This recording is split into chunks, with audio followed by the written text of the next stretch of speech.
Many times I've seen the inaccurate and false myth on gaming sites and comment sections of these gaming sites that console power doesn't matter. I mean, their old mid-2000s 360 can still run many new games. They've downgraded for the older hardware, so what's the point in upgrading to a stupid next-gen console? Or maybe they own a Wii U, which is somehow more next-gen with that tablet controller despite having dated hardware. However, sometimes a simple game can bust these rumors. Today, let me talk about Call of Duty on the Wii. Now, the Wii was a unique console. It was sold around a gimmick, the motion controller. It had underpowered hardware and had a short shelf life, which despite selling like hotcakes for a few years, has already been discontinued in both Europe and Japan, with its online being shut off later this month, because they used GameSpy, and with only the Wii Mini, a watered-down version, being available in only one region, America.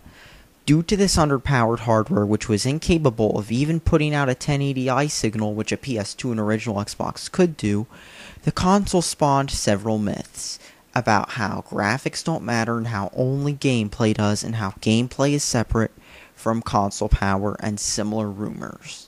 And that rumor doesn't help when you have people like Iwata saying this exact same thing as far back as the GameCube era goes, even though time has changed and Nintendo has found themselves time and time again caught in the past.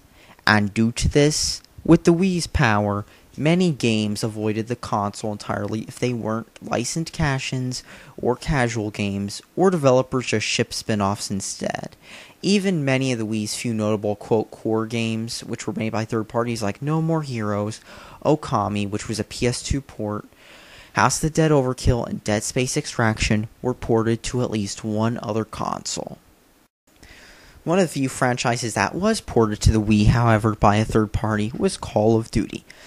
It's easy to see why. It sold like hotcakes after Call of Duty 4 was a breakthrough Halo killer, and Activision, who in the past has ported other games to like even obscure platforms, wanted to make the most money out of their cash cow, so it's easy to see why it was ported. And Activision had Treyarch, who had a bunch of employees, port 5 Call of Duties to the Wii, 3 World at War, 4 Black Ops, and Modern Warfare 3. It's also to see why many third parties skipped the Wii entirely as well. The Wii's hardware was a total joke. It was a slightly modified GameCube instead of an entirely new architecture like what Nintendo had done in the past, with a slow power PCG3 used in the GameCube instead of a more advanced processor, an overclocked version of the GameCube's graphics processor, the same disc format as the GameCube but enlarged so it used a full-size DVD instead of a mini DVD, only 88 megabytes of RAM compared to the PS3 and 360 512 megabytes of RAM, and only 512 megabytes of flash storage compared to the PS3 and 360, which had far more storage from day one, with the 360 having its 20 gig hard drive, the PS3 having 20 and 60 gig hard drives on day one, and the only storage the Wii having was 512 megabytes and SD cards, which were capped at 2 gigabytes initially. Now for this video, I'm going to talk about how downgraded Call of Duty Black Ops in particular was due to these hardware limitations, as it was one of the more feature-filled Call of Duties, featuring voice chat, classic controller support, zombies, and sending friend requests. However, the rest of the game is extremely lacking compared to the other 3 versions, and here's why. The first thing you'll notice is that the game does not run at this trademark 60 frames per second the franchise is known for, but runs at only 30. To add on to that, when you're in a battle, the frame rate will dip heavily, and the game will oftentimes feel like it's running at 10 to 15 frames a second. This hurts multiplayer severely, especially when there's lots of action on screen. However, player count is also capped at 10, unlike the other consoles which have it capped at 18, with normal playlists capped at 12. This means that the Ground War playlist is nowhere to be found on the Nintendo Wii version, which is a bad thing, because that playlist is fun. The graphics look and feel like that of a PlayStation 2 game. The models have low amounts of polygons, textures are low quality, and the frame rate just adds to the feel of everything you hated from the PS2 era. Lag is common in multiplayer matches, especially due to the fact that just like the Wii U, the Wii has no Ethernet port whatsoever, and you have to buy a $20 Ethernet adapter just to get better connectivity, as Nintendo wants to sell you it. The game also uses the peer-to-peer connection system the other Call of Duties do as well. Another blast from the past, which you can only find on Call of Duty Black Ops for the Wii, is the fact that the game has no host migration. If you hit leave a game, it will end the game, and it'll say host ended game if you're the host. The game also does not use gamer tags, but uses the friend code system nearly every Wii game uses, except it's called ally code in this game. To add insult to injury, many features that were on other versions of Black Ops 1 have been removed. For example, Dead Ops Arcade, which was a hidden minigame in the other 3 versions of Black Ops, was removed from the Wii version, and you'll get a fake error message if you try to enter the cheat code in, which worked on the PC version. Also, the other zombie map, which came with the other versions of Black Ops 5, is missing as well, while other content has been cut down for the console. Even if you punch in the cheat code for 5, there will only be one zombies map. It also takes a while to load the zombies menu on the Wii version too.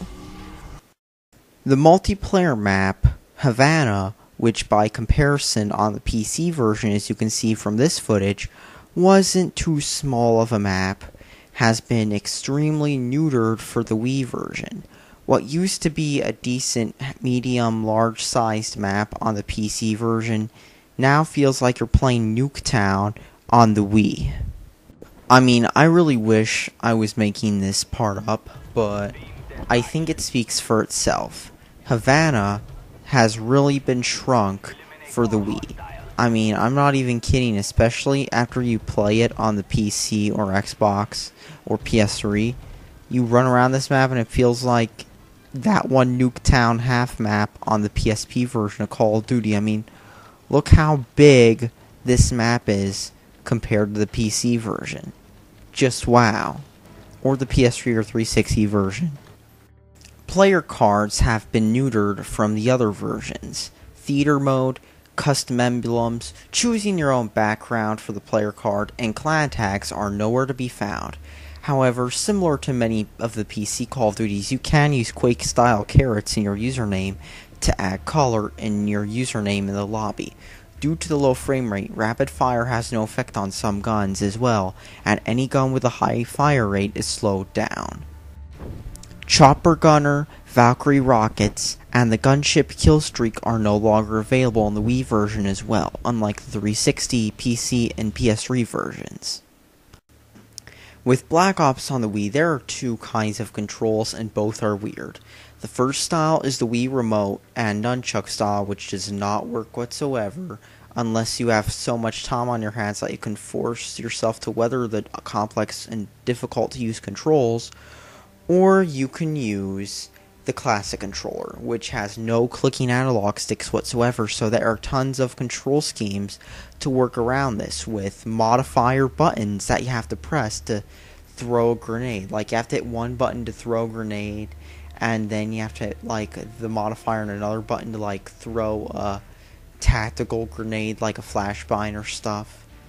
And these controls can be weird, especially if you're not using a Wii Classic Controller Pro and instead are using, say, a classic controller, the normal one, or a clone of the normal classic controller, such as a Nyko Wing or stuff like that, especially as the ZR and ZL buttons are located as little nubs right next to the big analog clickers, which makes it even more annoying. Due to this, mapping and running had to be mapped to buttons as well because of the lack of analog sticks being clickable. And of course, this can get awkward after a while, too. Especially as the classic controller was never made for playing newer games and was mostly designed for playing retro Super Nintendo games. The final problem, well, besides other little removed features such as the lack of any kill cam whatsoever in the game is buggy. For example, when as you can see when I'm starting the game, you'll see guns just appear. Other times the game will just hard freeze, requiring you to unplug your Wii from the wall. I've had this happen to me several times. I've also heard rumors of the game destroying your Wii's disk drive, due to how the disk drive was not designed to handle rapid loading of games, and how both the Wii and the Wii U don't have strong disk drives. So how bad is this in the end, with all the features being cut and stuff? Well, matches will feel slow-paced thanks to these limitations. For example, a game that'll be action-packed and fun on the PC or on the other consoles will look like a bad PS2 game and feel slow and clunky on the Wii, especially with Call of Duty Black Ops. And in the end, all this proves is that console power does indeed matter and can heavily change the way a game looks, plays, and feels. Thanks for watching, subscribe for more, and please, the final fact is, console power can indeed determine everything. That is all I have to say on this.